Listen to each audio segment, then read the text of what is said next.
বিড়িখোর লুচ্চা বেডির চক্করে একজন হ্যান্ডসাম ভদ্র ছিলে। ড্রামাটা বেশ ইন্টারেস্টিং, তাই আপনি এক সেকেন্ডও বোর হবেন না। আজকের ড্রামা ব্যাক স্ট্রিট রুকি। গল্পের শুরুতে হ্যান্ডসাম হিরো দৌড়াচ্ছে, কারণ প্রেমিকার সাথে দেখা করতে হবে। অন্যদিকে সুন্দরী হিরোইন স্কুল থেকে পালিয়ে ছুটতে শুরু করে। আপনি কি ভাবলেন তারা লাভার্স? মোটেও না, সামনে দেখেন তবে বুঝবেন। তারপর ছুটতে ছুটতে দুজনের ধাক্কা লেগে যায়। দুজনেই দুজনকে দেখে, কিন্তু কেউ থামে না।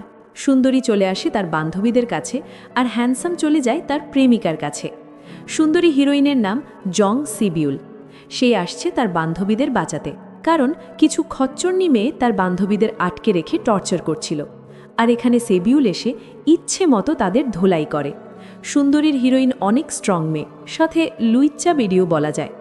তারপর ধোলাই শেষ হলে যখন তারা বাইরে আসে, তখন সেবিউল হ্যান্ডসামকে দেখতে পায়। আর এই হ্যান্ডসামের নাম চই দেহিউন। সেবিউল এখানে কিছু না বলে চলে যায়, আর চইয়ের প্রেমিকা সরাসরি বলে, তুমি আমার জন্য পারফেক্ট না। সাথে আরও অজুহাত দেখিয়ে ব্রেকআপ করে দেয়। কিন্তু চই প্রেমিকার জন্য একটা ফুলের বুকে আর বড় টেডি এনেছিল। সে প্রেমিকাকে তো মারতে পারেনি, তাই টেডিকে ঠাস মেরে দেয়। তারপর মন খারাপ করে সেগুলো ফেলতে ডাস্টবিনে যায়। আর ওখানেই বসেছিল সেবিউল আর তার বান্ধবীরা। সেখানে সেবিউল সামনে এসে বলে, 3টে সিগারেট এনে দাও তো। এটা শুনে চই তো পুরাই অবাক, এই কেমন মেয়েলে বাবা। তখন চই বলে, এগুলো খাওয়া ভালো না, আর তোমরা এখনো বড় হওনি। চইয়ের উপদেশ শুনে সেবিউল বলে, এতই যখন আমাদের জন্য চিন্তা হচ্ছে, তবে তোমার নাম্বারটা দাও। এই বলে জোর করে নাম্বার নিয়ে নেয়, আর যাওয়ার সময় ফ্রি ফ্লাইং কিস দিয়ে দেয়। ব্যাপারটা বেশ মজাদার ছিল। আর এক কথায় লুইচ্চা বেরি সেবিউল। আর হ্যাঁ, এই নায়িকা আপনার পছন্দ হলে নেক্সট এই ড্রামাটা দেখতে পারেন, যেখানে সে বান্ধবীর বয়ফ্রেন্ড পটাতে যায় আর নিজেই গিয়ে ফেসে যায়। যাই হোক, তারপর গল্প আসে 3 বছর পর। এখন চই ছোট দোকানের মালিক। তবে তার দোকানে কাস্টমার আসে ঠিকই, কিন্তু কেনাকাটা করতে না, তার সাথে সেলফি তুলতে, কারণ সে তো হ্যান্ডসাম। দোকানে ঠিকভাবে কেনাবেচা না হওয়ায় সে নিজেই খাবার খায়, এমনকি দোকানেই ঘুমিয়ে পড়ে। একদিন তার বাবা এসে বলে, সারাদিন ঘুমালে দোকানকে চালাবে, তার থেকে একটা কাজের লোক রাখো। আর চইও এতে রাজি হয়। পরদিন সে আবার দোকানে ঘুমিয়ে আছে। এই সময় এন্ট্রি হয় লুইচ্চা বেডির, মানে সেবিউল এসেছে, কারণ সে পার্ট টাইম কাজের খোঁজ করছে। চই প্রথমে ঘুমন্ত অবস্থায় তাকে চিনতে পারে না, কিন্তু পরে হঠাৎ করেই মনে পড়ে সেই 3 বছর আগের ঘটনা। তখন তার মাথায় আসে, এবার আমি প্রতিশোধ নেব, আর তাকে কাজ দিব না। কিন্তু ইন্টারভিউতে সেবিউল সব প্রশ্নের পারফেক্ট উত্তর দেয়, আর শেষমেশ জবটা নিয়েই নেয়। পরদিন চই দোকানে আবার ঘুমাচ্ছে, আর ঘুম ভেঙে দেখে দোকানে কাস্টমারের ভিড়। তারপরও সে কড়া গলায় বলে, ঠিকমতো কাজ না করলে বের করে দেব। তখন সেবিউল শান্ত মেয়ের মতো কিছু বলে না, আর কাজ শেষ করে চলে যায়। তারপর চই দেখে ড্রয়ার থেকে কিছু টাকা গায়েব। সে ভাবে সেবিউল টাকা নিয়ে পালিয়েছে, তাই তাকে কল করে, কিন্তু তার ফোন বন্ধ দেখায়। তাই সে সেবিউলের বাসায় যায়, কিন্তু ওটা ছিল ভুয়া ঠিকানা। সে আবার দোকানে ফিরে দেখে সেবিউল দোকানেই কাজ করছে। আবার ড্রয়ার খুলে দেখে সব টাকাও ঠিকভাবে আছে। একটু পর পুলিশ এসে বলে যে মেয়েটা টাকা চুরি করেছিল, তাকে কি পেয়েছ? তখন সেবিউল এসে বলে, ওই টাকা চুরি হয়নি, তোমার মা নিয়েছিল, আর তোমাকে বলতে চেয়েছিল, কিন্তু আমার মনে ছিল না। এই শুনে চই তাকে সরি বলে, কারণ সে তাকে টাকা চোর ভেবেছে। কিন্তু বিষয়টা সেবিউলের কাছে বেশ খারাপ লেগেছে। পরদিন সেবিউল কাজে আসে, আর দেখে চই স্যুট বুট পরে এসেছে। তখন সেবিউল ভাবে তার জন্য স্যুট পরেছে, কিন্তু না, চই এক্স প্রেমিকার সাথে দেখা করতে যাবে, কারণ তাদের সম্পর্ক কিছুটা ঠিক হয়েছে। তারপর সে চলে যায়। এতে করে সেবিউলের একটু হিংসা লাগে। তারপর চই এক্স প্রেমিকার সাথে দেখা শেষে ফিরে আসে, আর দেখে দোকানে সেবিউল বান্ধবীদের নিয়ে ড্রিঙ্কস করছে। এটা দেখে সে রেগে আগুন। কিন্তু সেবিউল নেশায় বলে, এত তাড়াতাড়ি আসলে যে, আমাকে মিস করছিলে বুঝি? তখন চই বলে, একদম না, তোমাকে এখন দোকান থেকে বের করে দেব। কিন্তু তখন তার বান্ধবীরা চইকে জোর করে ড্রিঙ্কস করায়, আর বেচারা টালদি হয়ে যায়। তারপর সেবিউল চইকে স্টোর রুমে গিয়ে শুইয়ে দেয়। সেবিউল ভাবে চই তাকে পছন্দ করে, কিন্তু চই নেশার ঘোরে এক্সের নাম নেয়। এটা শুনে সেবিউল ঢিস ঢিস করে ঘুষি মারে, আর তাকে ফেলে দিয়ে চলে যায়। পরদিন কিছু বখাটে ছেলে দোকানে আসে, আর অনেক জিনিস কেনে, কিন্তু কোনো টাকা না দিয়েই চলে যায়। তখন সেবিউল তার বান্ধবীকে বলে, তুই একটু দোকানটা সামলাস, আমি একটু আসছি। এই বলে সে ছেলেগুলোর পেছনে আসে আর ঠান্ডা গলায় বলে, যা যা নিয়েছিস সব টাকার হিসেব মিটিয়ে দে। কিন্তু বদমাইশ ছেলেরা তাকে সাধারণ মেয়ে ভেবে উল্টাপাল্টা কথা বলে, আমরা টাকা দিব না, তুই কি করবি হ্যাঁ? এমন বলে এক ছেলে তাকে ধরতে আসে, কিন্তু তারা তো জানে না ভুল মেয়ের সাথে পাঙ্গা নিয়েছে। সেবিউল এক এক করে সবাইকে মাটিতে শুইয়ে দেয়, আর পেছনে দাঁড়িয়ে চইর এক বন্ধু ঘটনাটা ভিডিও করছিল। কিন্তু সেবিউল তাকে দেখতে পায় আর বলে, এই ভিডিওটা চইকে দেখাবে না, নইলে তোমারও হাড্ডি ভাঙব। তখন বেচারা ভয়ে আর কিছু বলে না। পরদিন প্রেমিকা ইয়ঞ্জুকে নিয়ে চই একটা রেস্টুরেন্টে দেখা করে। সেখানে কোইন্সিডেন্টলি সেবিউল ওর 2 বান্ধবী সহ আসে। একটু পর ইয়ঞ্জু ওয়াশরুমে যায় আর কিছু বিড়িখোর মেয়ে তাকে বিরক্ত করে।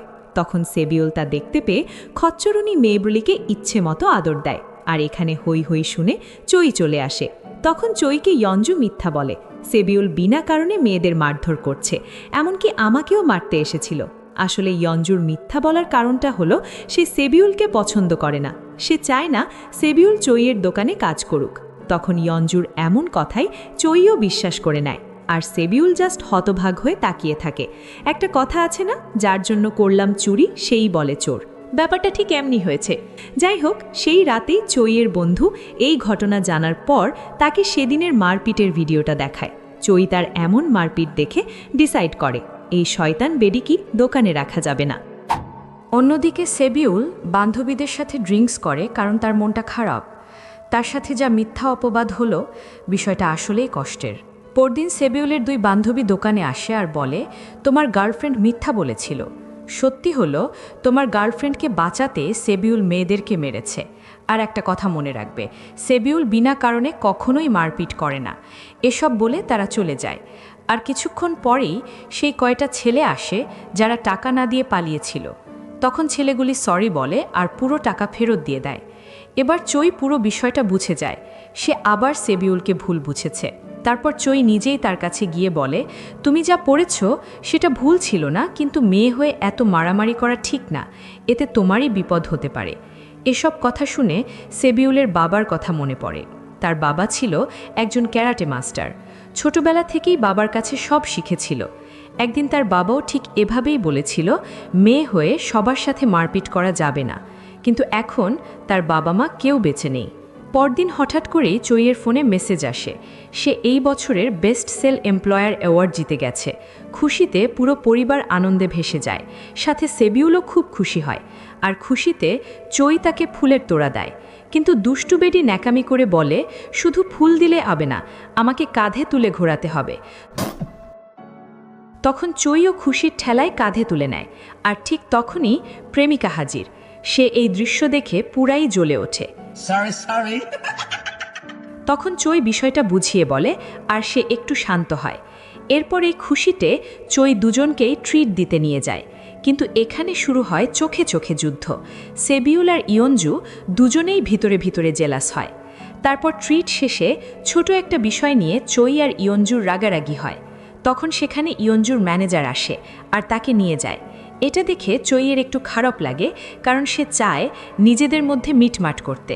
পরদিন দোকানে মিডিয়ার কিছু লোক আসে, কারণ চই বেস্ট এমপ্লয়ার হয়েছে, তাই তারা ইন্টারভিউ আর ছবি তুলতে এসেছে। ছবি তোলার সময় দুষ্টু বেডি চইয়ের কাঁধে উঠে পড়ে আর সেভাবেই ছবি তোলা হয়ে যায়। পরে চই রিকোয়েস্ট করে ছবিটি যেন পাবলিশ না করে, কিন্তু মিডিয়া তো এমন ইন্টারেস্টিং ছবিই চায় আর সেটাই পাবলিশ করে দেয়। তখন এই ছবি ইয়ঞ্জু দেখতে পায়, তাই রেগে অনেক ড্রিঙ্কস করে। অন্যদিকে চই তাকে বারবার কল করেও পাচ্ছিল না, তাই নিজেই তার বাসার দিকে যায়। তখন দেখতে পায় ইয়ঞ্জু ম্যানেজারের কাঁধে পাগলামি করছে। এই বিষয়টা চইয়ের আবার খারাপ লাগে। এদিকে সেবিউল দোকান ক্লিনিং করছিল। তখন প্রতিশোধ নিতে বিড়িখোর মেয়েগুলো আসে, যাদের হাত থেকে ইয়ঞ্জুকে বাঁচিয়েছিল। মেয়েগুলি লাঠি দিয়ে মাথায় আঘাত করে আর পালিয়ে যায়। তারপর চই এসে দেখে সেবিউল মাটিতে পড়ে আছে। তখন তাকে সোজা হাসপাতালে নিয়ে যায়। ডাক্তার বলে মাথায় বেশি আঘাত লাগেনি, কিন্তু তার অ্যাপেন্ডিসাইটিসের জন্য পেটে ব্যথা আছে, তাই কিছুদিন হাসপাতালে থাকতে হবে। তারপর সেখানে চইয়ের মা দেখা করতে আসে আর নিজের মেয়ের মতোই কেয়ার করে। পরদিন ইয়ঞ্জু এসে বলে, তুমি আসার পর থেকে আমাদের রিলেশন নষ্ট হয়েছে, তাই প্লিজ চলে যাও। এই কথা শুনে সেবিউল খুব হার্ট হয়, কিন্তু সেবিউল আসার আগেও তাদের অনেকবার ব্রেকআপ হয়েছে। তারপর চই আসলে সেবিউল বলে, আমি তোমার দোকানে কাজ করব না, আমার কাঁধে ছোট বোনের দায়িত্ব আছে, তাই ভালো স্যালারির কাজে যাব। কিন্তু সেই ইয়ঞ্জুর কথা এমন করল। সেবিউল সেটা একটুও বুঝতে দেয় না। কিছুদিন পর সে সুস্থ হলে বাসায় যায় আর দেখে বাড়ির মালিক অন্য কাউকে ভাড়া দিয়েছে, কারণ সে 3 মাস ধরে ভাড়া দিতে পারেনি। বেচারি সেবিউল অন্যের জন্য জব ছাড়ল, আর এখন মাথার ওপর ছাদও নেই।